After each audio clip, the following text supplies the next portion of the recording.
This news is brought to you by Bhushan Jewellers, Solan. केंद्र सरकार द्वारा पारित किए गए कृषि कानूनों के विरोध में हिमाचल प्रदेश में भी रोष की चिंगारी सुलग रही है।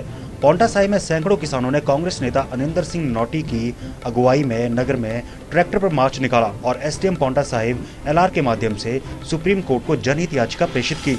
इसमें अहम बात यह है कि किसानों द्वारा कृषि बिल के विरोध में देश भर में पांवटा साहिब से पहली जनहित याचिका उच्चतम न्यायालय को प्रेषित कर दायर की गई है। स्थानीय कृषि उपज मंडी एपीएमसी में जाकर अनिंदर सिंह नोटी ने सभी किसानों को संबोधित किया और इस बिल की कमियां और नाकामियां तथा इससे आने वाले खतरे के बारे में किसानों को समझाया। इस दौरान किसानों ने विश्वकर्मा चौक पर कुछ देर के लिए चक्का जाम भी किया, लेकिन आर्मी के वाहनों और एम्बुलेंस को दिक्कत न आए इसलिए थोड़ी देर बाद जाम को खोल दिया गया। अभी तक केंद्र की सरकार किसानों का शोषण करती आ रही थी, अब उसने किसानों की हत्या करना शुरू कर दिया है और पूरे भारतवर्ष के किसानों की तकदीर और भविष्य को वो कुछ कॉरपोरेट घरानों के हाथों में सौंपने जा रही है। इसलिए जहां पूरे देश में किसान आंदोलनरत है, आज पांवटा साहिब के किसानों ने भी एक बहुत बड़े स्तर पे शुरुआत की। ट्रैक्टरों की एक बहुत बड़ी रोष रैली पांवटा साहिब में निकाली गई।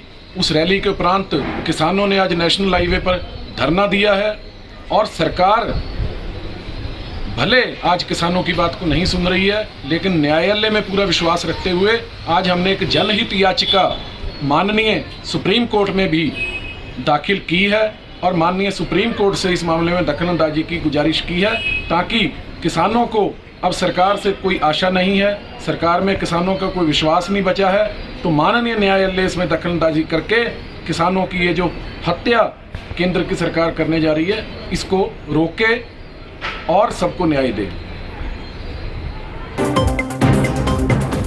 पारंपरिक व आधुनिक आभूषणों को लेकर प्रदेश में ब्रांड बन चुका भूषण ज्वेलर्स सोलन अपने ग्राहकों के लिए विस्तृत रेंज उपलब्ध करवा रहा है। भूषण समूह लगातार 50 वर्षों से विभिन्न क्षेत्रों में अपनी सेवाएं दे रहा है और मात्र 5 वर्षों में ही आभूषणों की दुनिया में अपनी पहचान कायम कर चुका यह शोरूम अपने बेहतरीन डिजाइन के लिए ग्राहकों की पहली पसंद बन गया है। आभूषण चाहे सोने के हो या फिर हीरे व चांदी के, इनके डिजाइन का कोई सानी नहीं है। वैरायटी, विश्वसनीयता और ग्राहकों की उम्मीदों पर खरा उतरने का संकल्प लिए यह ब्रांड निरंतर सफलता के नए आयाम स्थापित कर रहा है। भूषण ज्वेलर्स के एमडी विनय गुप्ता का कहना है कि न्यू वैरायटी, न्यूनतम मेकिंग चार्जेस, ढेरों उपहार व शोरूम में अपनेपन का एहसास हमें अन्य ब्रांड से जुदा करता है। इसी वजह से आज हम ग्राहकों के दिलों पर राज कर रहे हैं। तो अगर आप भी आभूषण खरीदना चाहते हैं तो चले आइए आज ही भूषण ज्वेलर्स सोलन।